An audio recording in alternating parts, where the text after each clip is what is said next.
आज युवा और खेल मामला तमाम इन गंभीर विषयों पे और महत्वपूर्ण विषयों पे चर्चा चल रही है। भारत युवाओं का देश है।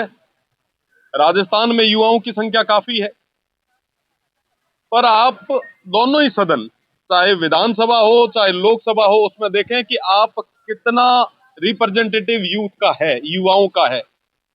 आप देखेंगे तो मुझे लगता है मुश्किल से 10 का आंकड़ा भी पार नहीं हो पाएगा, और पार्लियामेंट में तो आप बात ही छोड़ दें। तो कितना युवाओं को मिल रहा है और कितना युवा कंट्रीब्यूट कर पा रहे हैं, ये तो इन तमाम आंकड़ों से ही समझ में आ जाता है। आज के समय में सबसे बड़ी समस्या जो है वो यूथ के लिए रोजगार है। रोजगार के नए अवसर तैयार करने के लिए सरकार हमेशा तमाम चीजों की बातें करती है, स्किल्स की बातें करती है। आज के समय में मैं दावे के साथ कह सकता हूं, एक भी स्किल सेंटर ऐसा नहीं है जहां पे युवाओं को प्रॉपर तरीके से जो है स्किल किया जा रहा है।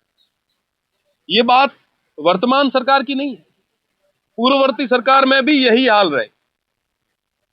इसकी वजह से बेरोजगारी की जो दर है वो दिन ब दिन बढ़ती जा रही है। और आज कहते हुए बड़ा दुख है मुझे कि राजस्थान बेरोजगारी के दर में पूरे भारत में टॉप कर रहा है। एक समय था जब हरियाणा बेरोजगारी के दर में हमसे आगे हुआ करता था, हम सेकंड नंबर पे थे।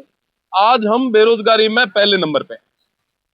उद्योगों की अगर बात करूं तो उद्योगों के नाम पे राइजिंग राजस्थान बहुत बड़ा मूवमेंट हुआ, बहुत बड़े आयोजन हुए, बहुत बड़ी बातें हुई, लाखों करोड़ों के एमओयू हुए। अब तमाम प्रदेश की सरकार और पूरे आंकड़े कहते हैं कि साहब हम धरातल पे ला रहे हैं। इसमें सबसे ज्यादा 28 लाख करोड़ का जो एमओयू, जो सबसे बड़े एमओयू हुए, वो सौर ऊर्जा को लेके हुए। सौर ऊर्जा के अंदर हमने 100% लैंड का जो था वो अलॉटमेंट किया, बदले में स्टेट को और युवाओं को मिला क्या? आप अगर कोई माननीय मंत्री आए तो आप पूछिएगा कि साहब आपको उसके बदले मिला क्या? क्या आपको जो बिजली जनरेट कर रहे हैं उसमें कुछ आपको दे रहे हैं क्या? आपके स्टेट्स को दे रहे हैं क्या?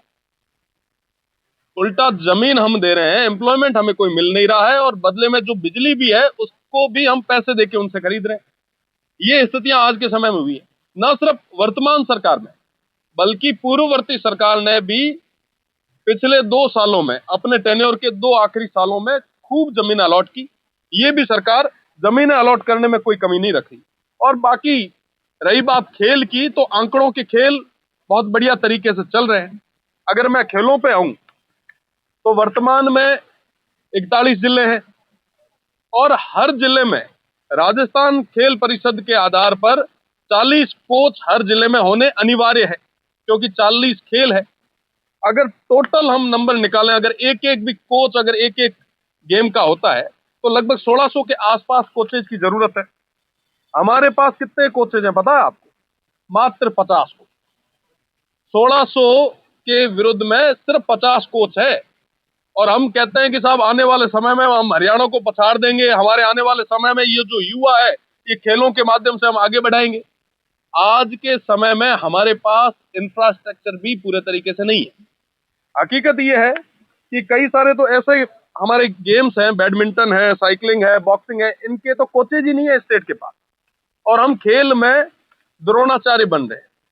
ये न सिर्फ वर्तमान सरकार की बात, पूर्ववर्ती सरकार ने भी इस तरीके से ही किया। पूर्ववर्ती सरकार में 33 जिले हुआ करते थे। उस समय स्वीकृत पद की संख्या जो थी वो 1200 के आसपास थी, पर फिर भी 1200 कोचेज की जरूरत थी, फिर भी उनके पास भी कोई कोचेज की पूरी माकुल व्यवस्था नहीं थी। विजन उनका भी ऐसा ही था। युवाओं को लेके दोनों जो पॉलिटिकल पार्टीज है, पक्ष विपक्ष है, ये खूब बहस करेंगे, एक दूसरे को कहेंगे कि साहब ये युवा विरोधी है, हम युवा हितैषी है, पर धरातल पर इंप्लीमेंट करने वाली चीजें युवाओं को लेके ये नहीं कर रहे। ये बहुत गंभीर विषय है। आज के समय में खेल अधिकारी, खेलों की बात चल रही है, स्पोर्ट्स में हम टॉप करने की बात हम कर रहे हैं। खेल अधिकारी के सारे पद जो हैं वो रिक्त पड़े, और बरसों से जो पार्ट टाइम पे लगे हैं उनको ये परमानेंट नहीं कर रहे हैं, और ना ही उनको सैलरी वगैरह कुछ भी दे रहे हैं।